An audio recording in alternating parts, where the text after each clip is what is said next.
안녕하세요. 땅 무슨 땅입니다. 부동산 결국 중요한 것은 직주 근접, 결국에는 역세권이 중요한다는 말이죠. 근데 아무 역세권이 아니라 고급 일자리가 많은 강남, 여의도, 광화문, 그리고 LG와 롯데의 도시 마곡, 판교, 테크노밸리까지 이런 곳으로 연결이 잘 되는 역세권이 정말 좋은 입지, 주거지로서 최고다라고 할 수가 있는데요. 지난 시간에 제 채널에서 9호선에 대한 분석, 2호선, 7호선, 결정적으로 신분당선까지 분석을 했는데 정말로 많은 악플이 달렸습니다. 왜냐면은 강남을 다이렉트로 지나가는 이거 바로 3호선 지하철 노선도에서는 이 주황 색깔, 이 3호선이 진짜 황금 노선이고 3호선에 붙어있는 아파트들이 미래가치가 높다, 이런 댓글이 엄청 달린 거예요. 그래서 제가 이번 시간에는 3호선 중에서 아참 3호선이 왜 좋냐면은 압구정 신사, 양재, 고터 등 강남을 지나가는 게 3호선이고요. 그리고 경복궁, 안국, 종로, 을지로, 충무로 등 원도심, 한양권을 지나가는 곳이 바로 3호선입니다. 3호선이 황금 노선이라고 불릴만 하죠. 근데 3호선 전체를 보면은 또 의미가 없는 게 요 끝에 예를 들어서 일산 마두역에서 경복궁까지 지하철을 타고 온다? 그러면 거의 40분이 걸리기 때문에 40분 곱하기 2 왕복 80분 플러스 집에서 나오는 시간, 지하철 타고 내리는 시간, 회사까지 가는 시간 하면은 거의 100분 이상을 소요해야 되기 때문에 이런 관점에서는 보지 않을 거고요. 경복궁 기준으로 해서, 그러니까 원도심 일자리 대기업이 많은 원도심 기준으로 해서 한 30분 정도, 탑승 시간 30분이면 직주 근접 출퇴근할 수 있다라고 볼 수 있잖아요. 그래서 본 게 바로 정확히 소요 시간 30분 걸리는 고양시 화정입니다. 화정에서 원도심까지 3호선으로 30분이면 간다. 3호선 중에서 화정역 역세권이 되는 곳은 직주 근접이 된다라고 볼 수가 있겠죠. 짜잔, 3호선 화정역에 왔습니다. 광화문권에 출퇴근할 수 있는 3호선 화정역. 화정역 바로 앞으로 별빛마을 7단지와 8단지가 있습니다. 별빛마을 7단지 같은 경우에는 화정역 초역세권이고요. 32평이 7억 내외로 형성이 되어 있기 때문에 원도심권에 출퇴근하면서 30평대 원하시는 분들, 재건축 이슈가 있고 초, 중, 고등학교가 가까이 있고 상권이 바로 앞에 있고 이런 거 생각하시는 분들은 별빛마을 7단지 보시면 좋을 것 같고, 그 아래쪽으로 별빛마을 8단지 있습니다. 8단지는 조금 작은 평수인데요. 1232세대 중형단지이고 20평형 같은 경우가 3억대 중반 형성되어 있습니다. 그러니까 수도권에서 교통이 좋은 곳에 소액 투자를 생각하시는 분들, 아니면은 20평형대 1억 얼마에 대출을 해가지고 내 집 마련 생각하시는 분들은 3호선 화정 역세권의 별빛마을 8단지, 7단지 한번 보시면 좋을 것 같습니다. 3호선 따라서 그대로 쭉 가보겠습니다. 가면 갈수록 원도심과 가까운 곳으로 간다라고 볼 수 있고요. 이 원당역 같은 경우에는 당연히 신축 아파트를 이렇게 봐야 되는데, 원당역 롯데캐슬 스카이엘이 24평이 6억대, 2024년식 완전히 신축이고, 원당역 바로 앞은 아니지만 이제 걸어서 다니면은 한 10분 내외로 다닐 수가 있으면서 롯데캐슬이라는 브랜드, 직주 근접이라는 장점, 신축발이라는 장점, 지역에서 대장이라는 장점, 이런 거를 다 가져갈 수 있는 게 원당역 롯데캐슬 스카이엘입니다. 원당역 지나서 3호선 따라서 계속 쭉 가면 골프장을 건너서 3호선 원흥역이 나오고요. 원흥역 바로 역세권으로는 원흥역 로얄 듀크 비스타, 원흥역 센트럴 프루지오가 있는데, 대단지 같은 경우에는 원흥역에서 한 10분 이상 걸어가야지 삼송마을 19단지 스타클래스, 삼송 리슈빌 센트럴파크 이런 곳이 나옵니다. 초역세권이라고 하기에는 거리가 좀 있고, 하지만 이쪽에 스타필드도 들어와 있고 연식이 오래되지 않은 10년 내외 준신축 단지들이 많이 있어서 도시 자체가 굉장히 깔끔한 느낌이고요. 이 원흥역 같은 경우에는 설명드릴 게 많은데 이따 영상 뒤편에 시간이 되면 또 말씀드리도록 하겠습니다. 다음으로 삼송역이 있고요. 삼송역은 아래쪽으로 그 유명한 고양 스타필드가 있습니다. 그만큼 몰세권이다 라고 볼 수 있는데, 삼송역 앞에는 삼송역, 현대 해리엇, 364세대 소형 단지고요. 26평이 6억대 형성이 되어 있습니다. 아까부터 계속 6억대 왔다 갔다 아파트를 보고 있기 때문에 같은 3호선이지만 비교해서 볼 수 있는 단지들이다 라고 볼 수 있고, 원흥역, 삼송역, 원흥, 삼송 사이에 아파트 주거 단지들이 있기 때문에 이 두 개의 역세권을 같이 보면서 임장 다니시면 도움이 되실 겁니다. 그 다음에 지축역이 있고요. 넘어갈게요. 그리고 구파발이 있습니다. 이쪽은 이제 은평 뉴타운 쪽이고 서울권으로 이제 들어가는 건데, 박석곡의 1단지 힐스테이트 같은 경우가 24평이 8억대입니다. 8억대. 구파발 역세권이라고 볼 수 있고요. 2009년식 8억대. 이제 가격이 올라가죠. 서울로 들어갑니다. 은평구 진관동이고요. 그래도 역세권이라고 볼 수 있는 게 1단지 힐스테이트입니다. 구파발역 빠르게 지나갈게요. 그리고 연신내역, GTX역이 나오는데 교통은 정말 좋은데 단지형 아파트.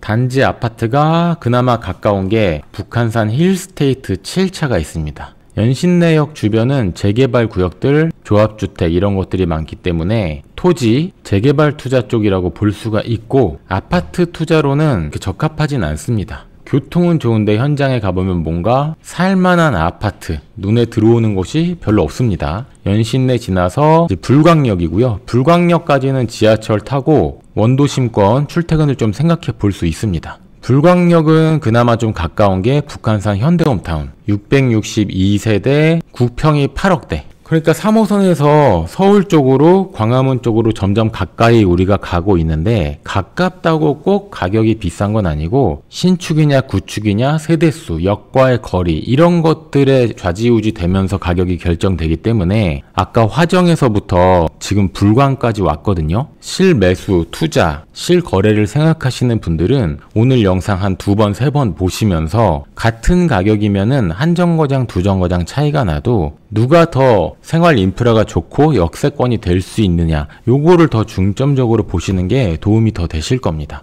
불광역 빠르게 통과할게요. 이제 녹번 같은 경우에는 신축 아파트들이 많이 있는 거고, 원도심, 경복궁, 광화문이랑 아주 가까운 곳이기 때문에 여기부터는 인서울, 아까도 인서울이었지만 여기부터는 확실히 서울 냄새가 좀 나는 곳입니다. 녹번 같은 경우 역시나 대장 아파트는 초초 역세권 역푸마 아파트 힐스테이트 녹번이 있습니다. 힐스테이트 녹번 같은 경우 2019년식으로 준신축 아파트, 제가 예전부터 좀 많이 말씀을 드린 아파트죠. 24평이 얼마 정도 할까요? 맞춰보시겠어요? 3초 정도 드리겠습니다. 1, 2, 3. 네, 24평 기준으로 10억대. 우리가 화정 3억대부터 올라왔는데 이제 녹번 준신축까지 오니까 10억대로 올라갑니다. 9평 아니고 24평 기준이에요. 힐스테이트 녹번 33평 같은 경우에는 가격이 거의 12억 내외 합니다. 서울 평균 가격이랑 비슷하거나 뭐 조금 저렴하거나 이 정도이기 때문에 녹번은 서울의 한 중간 가격 정도 하는 곳이다. 새 아파트 기준으로, 준신축 기준으로요. 녹번에서 넘어오면은 이제는 홍제동입니다. 홍제동 많이 들어보셨겠죠? 홍제역 해링턴 플레이스입니다.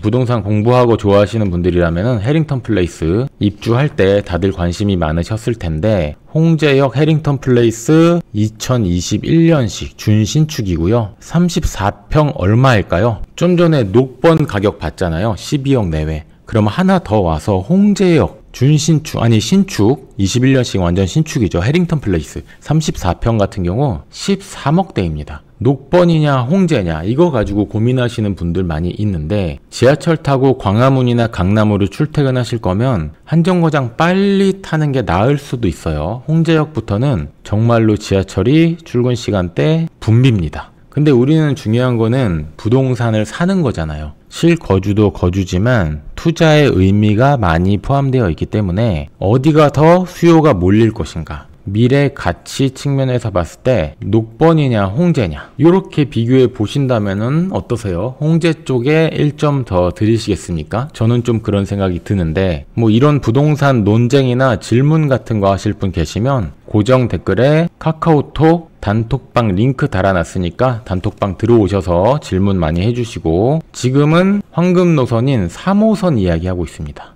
그러니까 서울 지하철 중에 강남을 통과하는 노선이 몇 개 없단 말이죠. 그 중에 하나가 3호선이라 이렇게 주의 깊게 보고 있는 겁니다. 다음으로 무학재. 무학재는 제가 세미나 때, 부동산 컨설팅 세미나 할 때 여러분들의 질문이 참 많은 곳입니다. 그만큼 입지적으로 광화문 업무지구와 아주 근접한 거리에 무학재가 있고요. 무학재 같은 경우 청구 1차 94년식 구축. 하지만 그 반대쪽에는 서대문 푸르지오 센트럴파크 22년식 신축 25평이 12억 내외 하는 게 서대문 푸르지오 센트럴파크 무학재역입니다. 근데 그 앞에 무학재 청구 1차 같은 경우 31평이 8억대. 요거를 투자로 보시는 분들 입장에서는 신축이 계속해서 인기가 있으면서 상승장 때 가격이 많이 오를 것이냐, 아니면 구축이 여러가지 재건축 리모델링 이슈 등등을 통해서 가격을 치고 나가서 수익률 면에서는 구축이 더 나을 것이냐, 이런 거 굉장히 중요한 문제죠.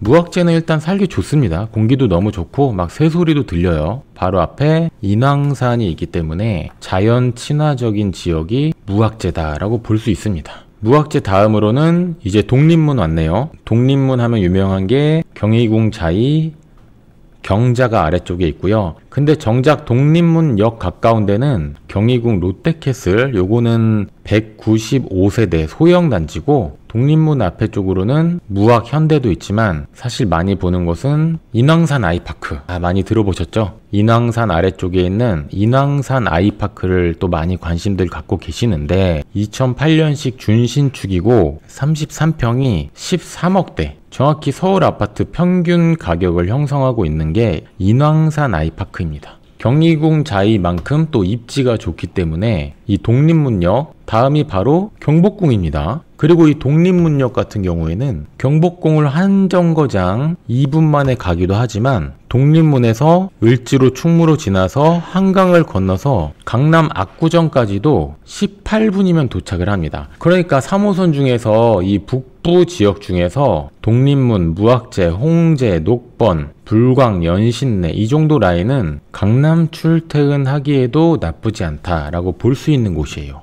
원도심이면 원도심, 광화문권, 강남이면 강남 다 다닐 수 있는 게 녹번, 홍제, 무학재, 독립문 이런 곳입니다. 그만큼 서울 아파트 평균 가격인 13억 내외로 형성이 되어 있습니다. 13억보다 더 비싼 지역은 또 그만큼 입지가 더 좋죠. 근데 이 3호선 하나만 봐도 서울 도심 중에 두 곳을 통과하기 때문에 아주 좋은 노선입니다. 3호선 이제 아래쪽으로는 옥수동, 금호동이 있고요. 옥수, 금호 같은 경우에는 바로 강남권이라고 볼 수 있기 때문에 16억, 17억, 서울에서도 이제 상급지라고 볼 수 있습니다. 금호역, 레미안, 옥수, 리버젠, 마용성 중에 하나인 성동구, 옥수동입니다. 잘 모르셨던 분도 있죠. 금호, 옥수가 저 독립문, 홍제, 무학재보다 훨씬 상급지라는 거 가격이 이야기해주고 있습니다. 그러면 한강, 옥수에서 압구정으로 넘어오는 게 한강이잖아요. 여기 이제 강남권이고, 강남권으로 빠르게 갈 수 있는 3호선 남부 지역으로는 가락시장, 오금 이쪽으로 넘어옵니다. 요 사이가 강남이기 때문에. 경찰병원 오금 쪽은 글쎄요, 오금 한번 볼까? 오금역 주변은 이제 3호선 종점인데 이 성동 구치소 부지 여기가 좀 굉장히 떠오를 것 같고 이제 바로 강남으로 가니까요, 3호선. 그리고 그 주변에는 대단지 아파트라고 할 만한 게 글쎄요, 현대 아파트 같은 경우에는 방이역 쪽에 더 가깝고 조금 애매하죠. 그래서 전체적으로 이 3호선을 봤을 때는 교통이 정말 좋은 곳으로 강남을 빠르게 갈 수 있는 3호선의 북쪽 독립문, 무학재, 홍제, 녹번, 불광을 볼 수 있고, 경북군 광화문권 원도심을 빠르게 갈 수 있는 화정, 원당, 삼송, 지축 이 고양시 쪽을 볼 수 있습니다. 가격 차이가 많이 나기 때문에 내 예산이 3에서 5억대다 그러면 고양시를 보면 되고, 국평 기준으로 내가 그래도 서울 평균 가격 10억대 초반까지 생각한다 하면은 인서울 3호선, 녹번, 홍제, 무학재 이런 곳을 보시면 되겠습니다. 부동산 공부를 저와 함께 또 열심히 하시려면은 제가 업로드하는 이런 입지 분석 영상 많이 보시고요. 땅땅 무슨 땅 채널 아직 구독 안 하셨다면은 구독해 주시고 좋아요 버튼 눌러주시고, 저에게 질문이 있거나 부동산 토론하길 원하시면 고정 댓글에 달아놓은 카카오톡 단톡방으로 들어오세요. 감사합니다. 지금까지 부동산 유튜버 땅땅 무슨 땅이었고요. 다음 영상에서 다시 찾아뵙겠습니다.